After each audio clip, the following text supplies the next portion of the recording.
Sebelum melakukan pengambilan barang bukti, gunakan alat pelindung diri dan siapkan satu kotak kit pengumpulan barang bukti kasus kekerasan seksual yang akan digunakan.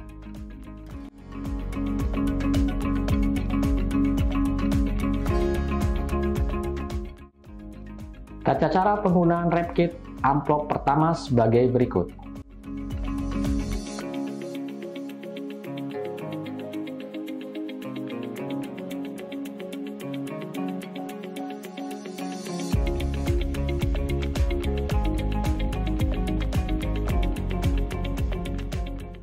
Dan juga diikuti dengan alur pelayanan mulai dari korban datang dari IGD, kemudian diperiksa di poliforensik klinik hingga selesai pemeriksaan.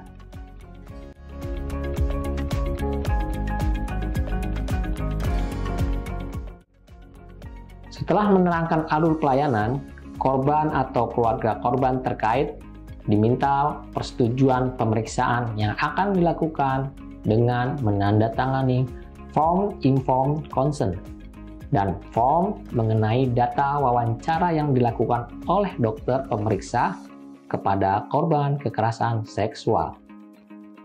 Form tersebut berisi nomor rekam medis pasien, identitas pasien, pembubuhan tanda tangan oleh pasien atau orang tua pada kotak yang sudah disediakan.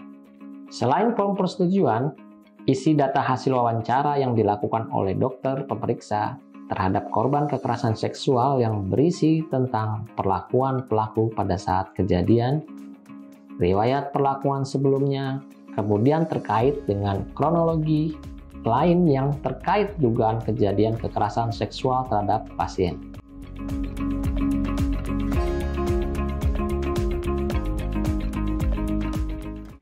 Amplop 3 terdiri dari 3 amplop A, B, dan C.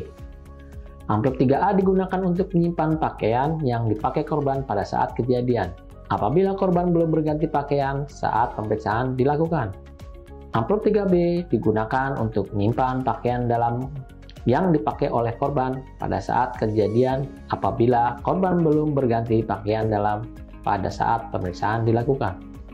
Amplop 3C digunakan untuk menyimpan benda-benda yang melekat pada korban yang diduga berasal dari TKP. Setiap benda asing di sekitar tubuh korban dimasukkan pada amplop yang terpisah.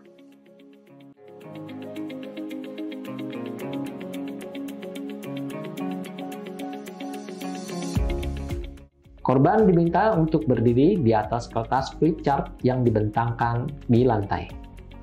Kemudian korban diminta untuk menjatuhkan seluruh pakaiannya satu per satu dari bagian atas ke bawah di atas kertas flip chart dan berikan baju pengganti untuk dikenakan oleh korban. Gunakan pinset untuk mengambil berbagai jenis benda asing yang jatuh bersama dengan pakaian korban dan dimasukkan ke dalam amplop ukuran 11 cm x 7 cm. Masing-masing benda asing dimasukkan ke dalam amplop yang terpisah. Masukkan pakaian dalam korban ke dalam amplop 3B. Membungkus pakaian luar dengan flip chart yang rapih dan dimasukkan ke dalam amplop 3A.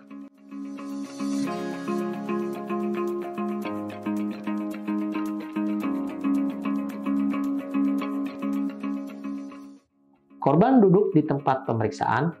Lalu, nakes melakukan pemeriksaan dan pengambilan benda yang melekat di badan korban dan dimasukkan ke dalam amplop ukuran 11 cm x 7 cm. Semua amplop yang sudah terisi benda asing kemudian dimasukkan ke dalam amplop 3C. Semua bagian depan masing-masing amplop diisi data, nama, tanggal, bulan, tahun, dan jam, dikumpulkan oleh jenis barang, tanda tangan pengumpul barang bukti.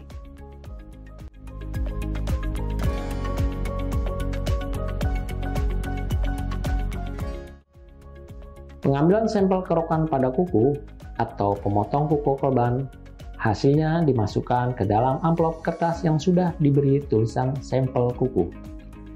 Jika kuku jari korban pendek, sela-sela kuku korban dikerok menggunakan tusuk gigi. Masukkan ke dalam amplop ukuran 7 cm x 11 cm yang sudah diberi tulisan sampel kuku. Jika kuku korban panjang, kuku jari korban digunting sambil perawat menampung potongan kuku ke amplop ukuran 7 cm x 11 cm yang sudah diberi tulisan sampel kuku. Untuk mengambil sampel bercak darah kering di permukaan kulit korban, maka bercak darah dipulas menggunakan cotton bud yang telah dibasahi dengan NaCl atau Aquades atau air minum dalam kemasan steril.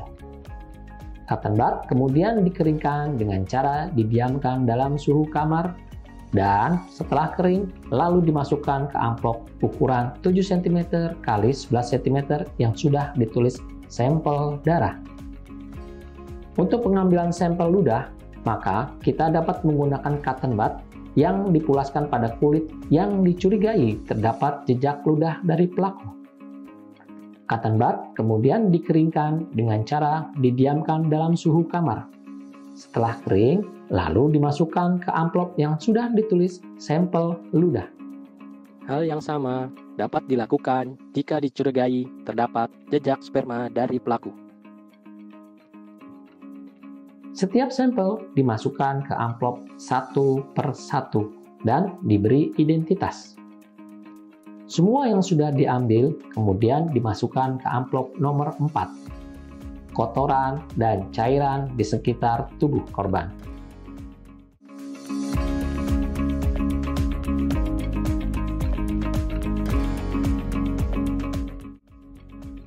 Sisir serit digunakan untuk menyisir rambut kemaluan korban. Korban diminta duduk di kursi pemeriksaan dan dialasi kertas putih atau kertas flipchart. Kemudian rambut kemaluan korban disisir. Rambut yang jatuh di atas kertas putih kemudian dilipat langsung beserta kertas putih tersebut. Kertas putih yang berisi rambut kemaluan dan telah dilipat kemudian dimasukkan ke dalam amplop 5. Diberi label atau tulisan sisiran rambut kemaluan korban.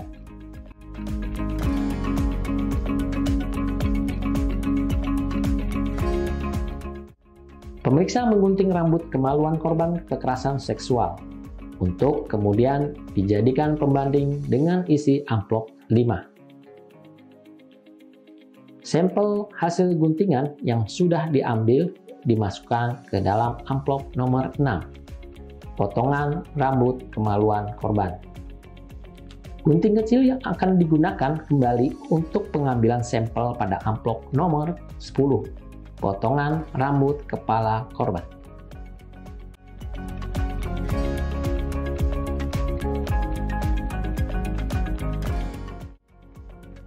Kapas lidi panjang steril digunakan untuk pengambilan sampel swab pada bibir kecil kemaluan dan liang vagina korban. Ambil kapas lidi panjang steril pertama, diusap pada permukaan bibir kecil kemaluan dengan cara memutar kapas lidi panjang steril sambil digerakkan dari arah jam 1 hingga ke jam 12 sesuai arah putaran jarum jam dan dilakukan sebanyak 2 kali, yang mana pada kali kedua dilakukan lebih ke arah dalam dari permukaan bibir kecil kemaluan. Kemudian kapas lidi panjang steril tersebut dipulas pada kaca objek secara merata dengan cara menggelindingkan kapas lidi panjang steril pada bagian badan kapas dan kepala kapas, lalu dikeringkan dengan cara dibiarkan pada suhu kamar. Selanjutnya ambil kapas lidi panjang steril kedua, lalu masukkan ke dalam liang vagina dan digerakkan dengan cara memutar dari arah jam 3 sampai jam 9 sesuai arah putaran jarum jam dan dilakukan sebanyak 3 kali. Kemudian kapas lidi panjang steril tersebut dipulas pada kaca objek secara merata dengan cara menggelindingkan kapas lidi panjang steril pada bagian badan kapas dan kepala kapas, lalu dikeringkan dengan cara dibiarkan pada suhu kamar. Setelah benar-benar kering, masing-masing kaca objek dan kapas lidi panjang steril tersebut dimasukkan ke dalam amplop yang terpisah. Masing-masing amplop berisi sampel tersebut, kemudian dimasukkan ke dalam amplop nomor 7. Swab dan pulasan vaginal korban. Apabila dianggap perlu, dapat dilakukan bilasan vagina dengan menggunakan selang steril atau kateter dan cairan aqua bides atau NaCl.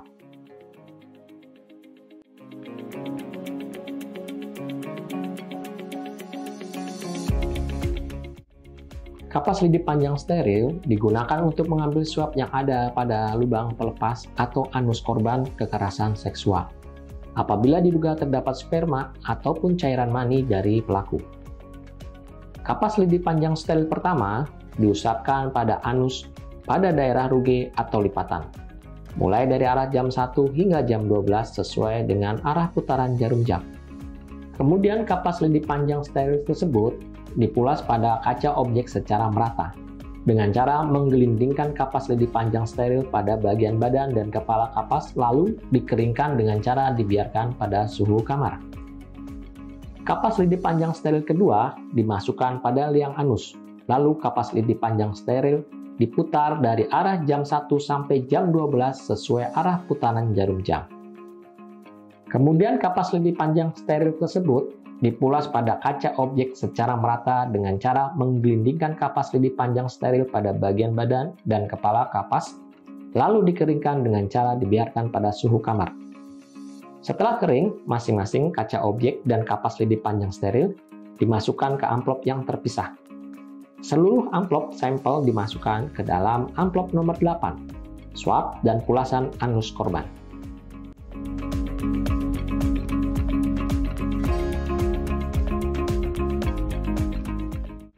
Pemeriksaan ini untuk mengambil swab yang ada pada mulut korban kekerasan seksual apabila diduga terdapat sperma atau cairan mani dari pelaku. Pertama, korban diminta posisi duduk. Lakukan swab pertama dengan kapas lidi panjang steril pada mukosa pipi kiri dengan cara kapas lidi panjang steril diusap pada mukosa pipi kiri dengan gerakan memutar. Kemudian kapas lidi panjang steril tersebut dipulas pada kaca objek secara merata dengan cara menggelindingkan kapas lidi panjang steril pada bagian badan dan kepala kapas, lalu dikeringkan dengan cara dibiarkan pada suhu kamar. Kapas lidi panjang steril kedua dioleskan pada mukosa pipi kanan dengan cara memutar. Kemudian kapas lidi panjang steril tersebut dipulas pada kaca objek secara merata dengan cara menggelindingkan kapas lidi panjang steril pada bagian badan dan kepala kapas, lalu dikeringkan dengan cara dibiarkan pada suhu kamar. Setiap kaca objek dan kapas lidi panjang steril dimasukkan ke amplop yang terpisah.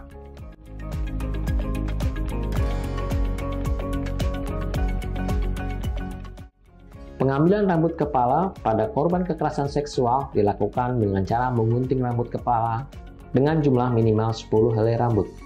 Sampel rambut kepala tersebut kemudian dimasukkan ke dalam amplop ukuran 7 cm x 11 cm lalu dimasukkan ke dalam amplop nomor 10, potongan rambut kepala korban.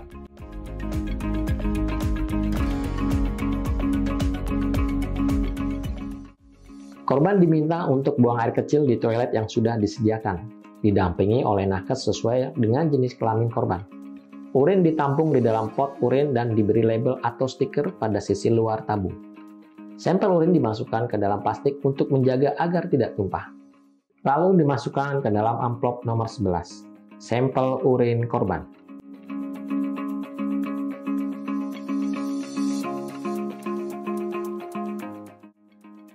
Darah diambil menggunakan suntikan. Kemudian hasil pengambilan darah dimasukkan ke dalam tabung paku thinner dengan pengawet dan paku thinner tanpa pengawet. Kemudian kedua sampel tersebut dimasukkan ke dalam amplop nomor 12, sampel darah korban. Jika darah akan segera diperiksa, pergunakan paku thinner tanpa pengawet. Jika darah tidak akan segera diperiksa, pergunakan paku thinner dengan pengawet. Semua bagian depan masing-masing amplop diisi data dan tanda tangan pengumpul barang bukti. Seluruh amplop nomor 1 sampai nomor 12 dimasukkan ke dalam kotak kit pengumpulan barang bukti kasus kekerasan seksual.